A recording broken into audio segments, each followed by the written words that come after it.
and they got a final voice coming through the spirit box, male voice that says, "Go back." Oh. Go back where? I have no idea. So next, they go up to the attic at the top of the building.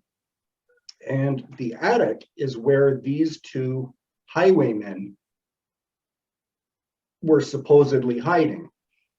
So Steve starts up another spirit box session. And he gets a male voice that says, "Steve." There's a second male voice that says, "Witch." And so he asks, "Well, is the witch up here?" And female reply says, "I am." Wow. Oh, that's good. So he, again, okay, this must be Mary Gibbons. So he asks, "Mary, is this you up here?"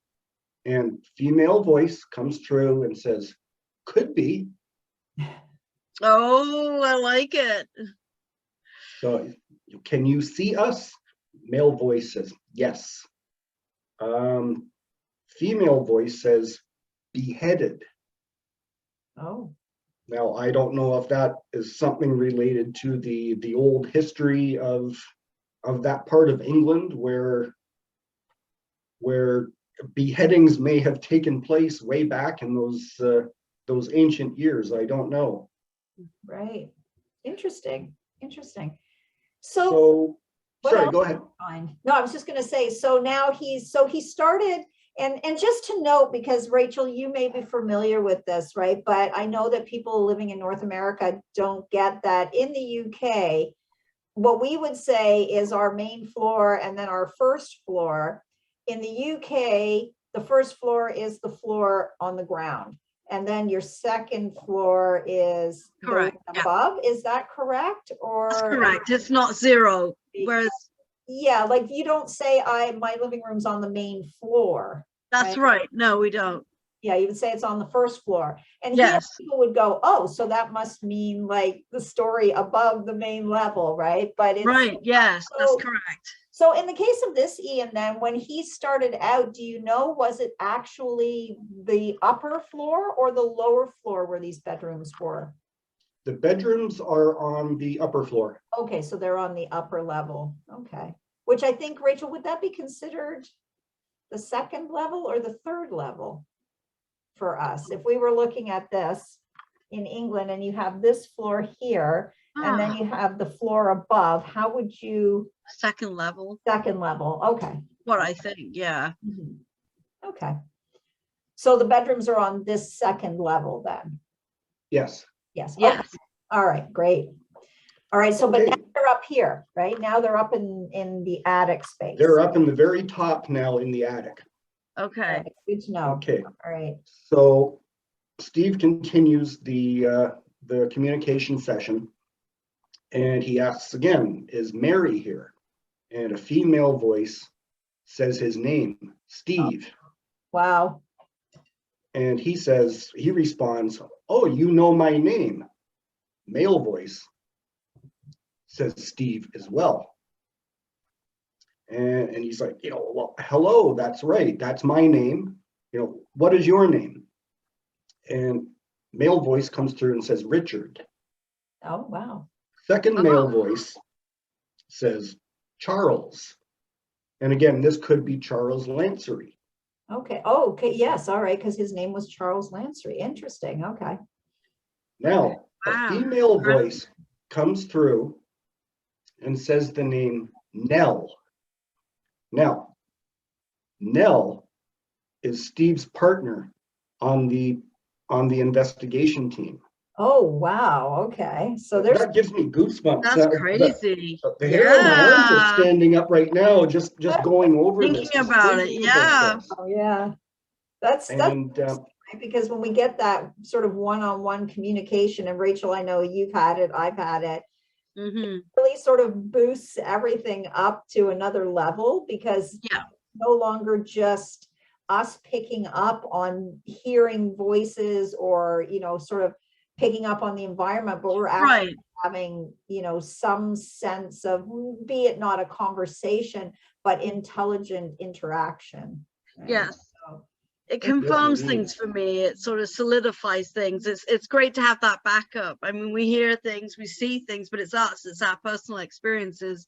When it's picked up on the equipment, the paranormal equipment, it's brilliant. It really sort of yeah, it's great. So It's that right. must have really, That's fantastic. really solidified for them that there was a, Yeah. Oh, absolutely.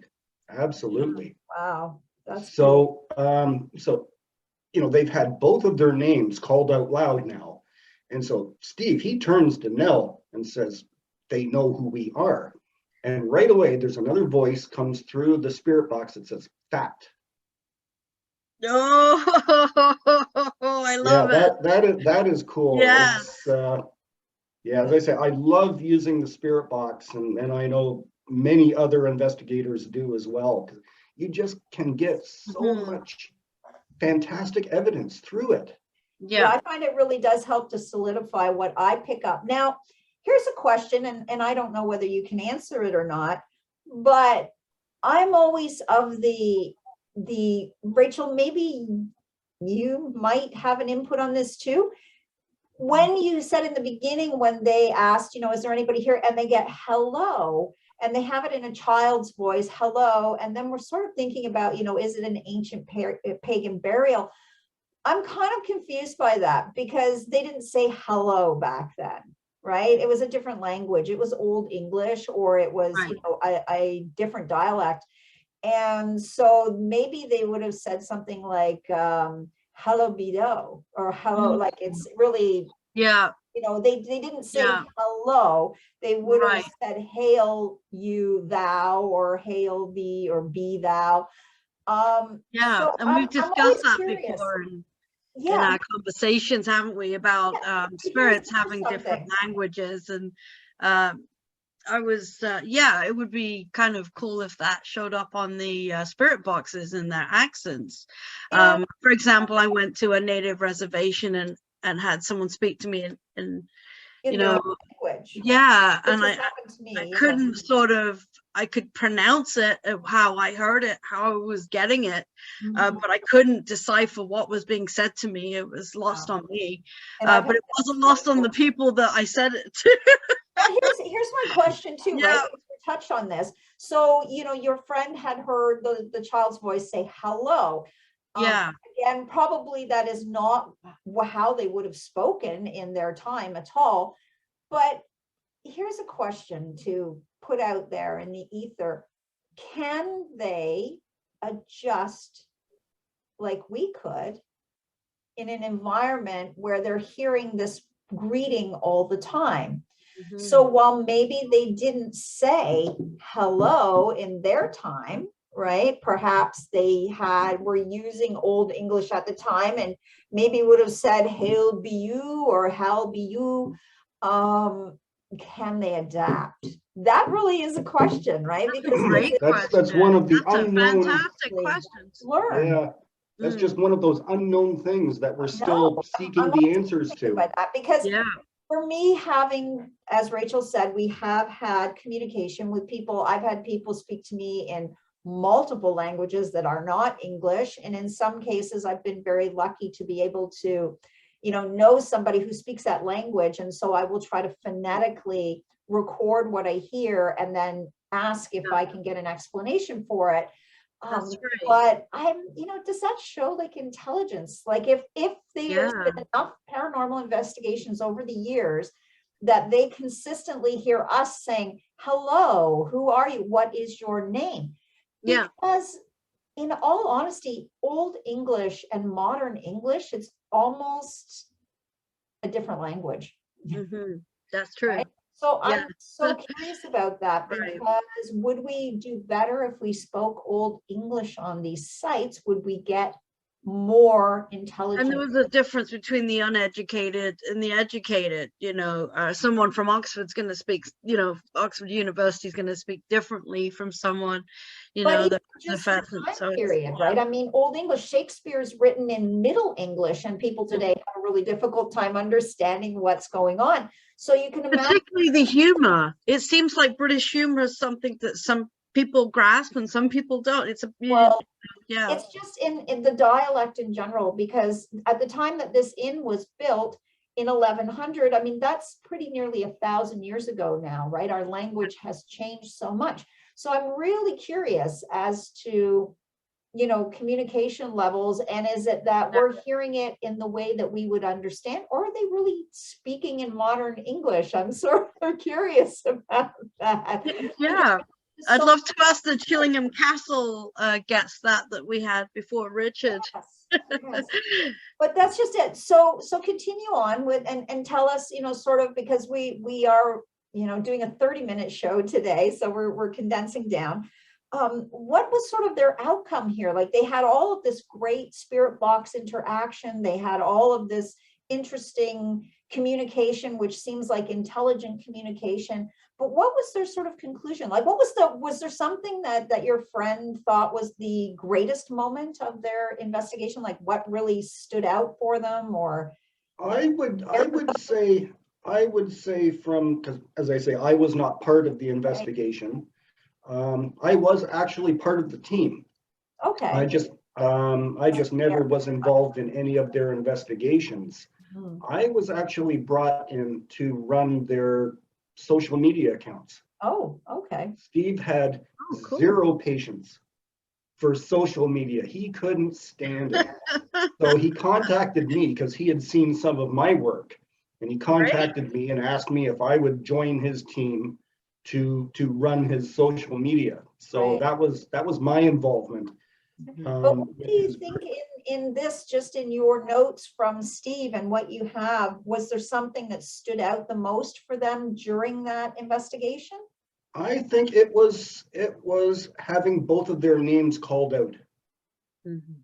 I would have to agree in terms Yeah. of being on an investigation and having that interaction, because otherwise, while yes, there's interaction, it could be like Rachel and I know that we are hearing them, Mhm. but it's not necessarily intelligent communication, right? Because there's many Right. times where I can go to the site and I can hear all kinds of things, but are they aware that we're there? Probably not, right? Or maybe they are, but that's kind of the interesting thing. So was there anything like, did he feel at any time like there was anything negative there, or did they feel threatened in any way, or was it just really like a really good communication throughout the investigation? Yeah, I'm not aware of any threatening moments that he Right. might have experienced. It was just as I've gone over here today on the show that it was basically a communication session. But yes, nothing threatening that I've ever been aware of. I guess, guys, that's going to be it for today. Yes, it looks to me like we've run our time limit. We have. We're Okay. trying to keep our shows condensed for the YouTube format that we've moved to.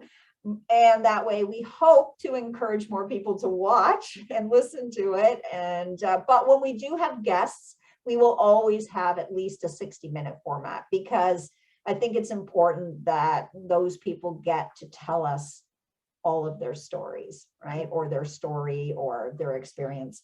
So with that being said, we are going to say goodbye for today. And thank you again for watching The Ghost Show from myself, Sika.